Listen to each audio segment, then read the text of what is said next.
मातः समस्तजगतां मधुकैटभारे तौ वेतराक्षि परितोषिणि पत्नीनीठ्ये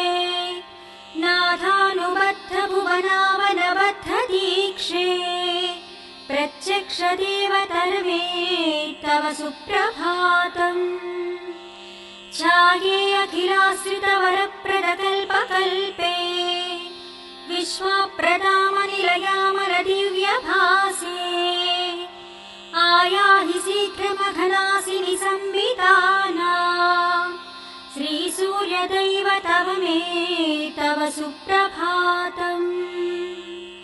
प्रेम्णा वरं पतिपुरस्मृतिमस्नुवाने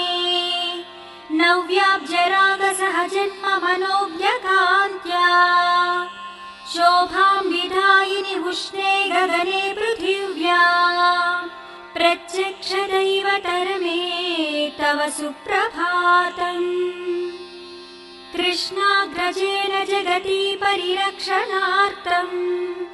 संस्थापितोऽत्र दिविषद्गणसेव्यदेशे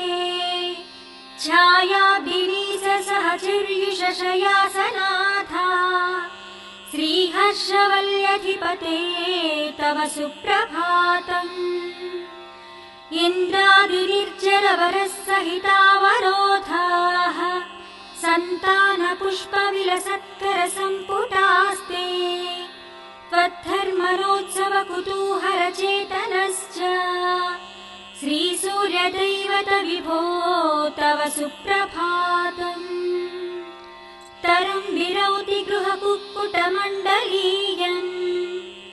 पारावताः कलरवं कलयन्ति भाल्या केळीशुकामलयमारुतमालवन्ती प्रत्यक्षदैवत विभो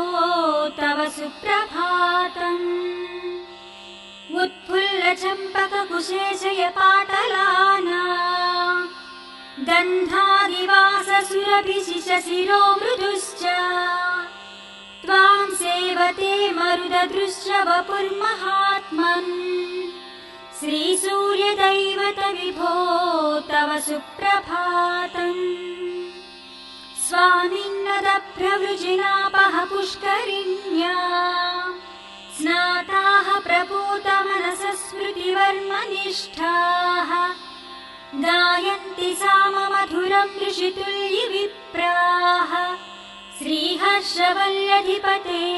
तव सुप्रभातम्